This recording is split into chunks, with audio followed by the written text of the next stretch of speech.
यो देश मेरो हो, तिम्रो हो, हाम्रो हो। तर किन लाग्छ आज कसैको मात्रै भएको हो? जनताको मतले बनेको सरकार, तर जनताको आवाज किन सुनिँदैन बारम्बार? कस्तो हो मेरो नेपाल देशको नेता? जनताको सपना किन बन्यो व्यापारको मेवा? गेन्जीको आन्दोलनबाट नसिकेको जस्तो छ, सत्ताको कुर्सी नै अन्तिम लक्ष्य हो जस्तो छ। अहिले फेरि देशमा सत्ताको खेल, जनताको विश्वास फेरि भयो फेल। कहिलेसम्म झोला बोक्छौ झोलेहरू, सत्य भन्दा माथि राख्छौ पार्टीका डोरेहरू। आफ्नो आँखा खोल, हेर आफ्नै पार्टी, जनताको मतलाई किन बनायो गाड मात्रै? हिजो बोलेका वाचा आज किन हराए? सत्ताको स्वादले सबै सपना किन मराए? जनताले दिएको मतको कदर कहाँ? किन फेरिन्छ सरकार रातारात यहाँ? जनताको नाममा गरिन्छ भाषण, तर जनताको जीवनमा छैन परिवर्तन। आँखा खोल, अब आँखा खोल, देश डुबाउने खेललाई अब रोक। झुटा बाचा सत्ता मात्रै होइन, नेपाल बदल्ने सपना चाहियो, खोक्रो होइन। आँखा खोल, अब बोल्ने बेला, जनताको आवाज बन्ने बेला। डराएर होइन सत्य बोल, नेपालका लागि सबैले आँखा खोल। फेरि आउने समयमै कसरी विश्वास गरौँ? उही अनुहारलाई फेरि किन रोजौँ? हरेक चुनावमा उही कथा दोहोरिन्छ, जितेपछि जनताको ढोका फेरि बन्द हुन्छ।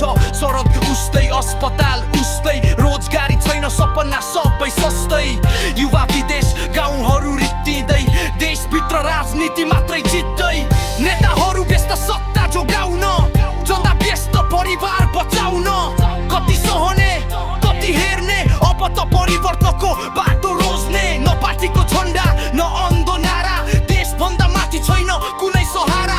हामीले नै लेख्नेछौँ नयाँ इतिहास, जनताको हातमै हुन्छ अब विश्वास। आँखा खोल, अब आँखा खोल, देश डुबाउने खेललाई अब रोक।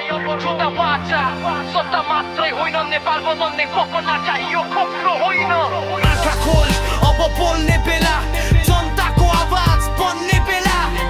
डराएर होइन सत्य बोल, नेपालका लागि सबैले आँखा खोल। अब छोड्देऊ यस्ता नालायक सरकार, जनताको भविष्यसँग किन बारम्बार व्यापार?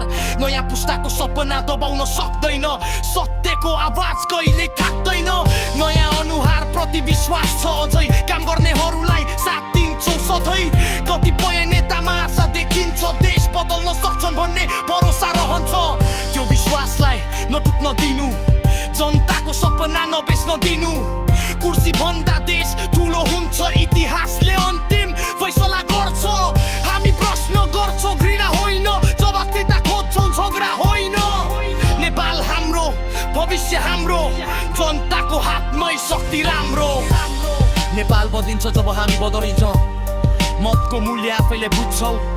न अन्धो समर्थन, न अन्धो विरोध, देशमाथि सबैभन्दा ठुलो हो विश्वास र जिम्मेवारी। आँखा खोल, आवाज उठाऊ, नेपाल हाम्रो हो, यसलाई राम्रो बनाउने जिम्मा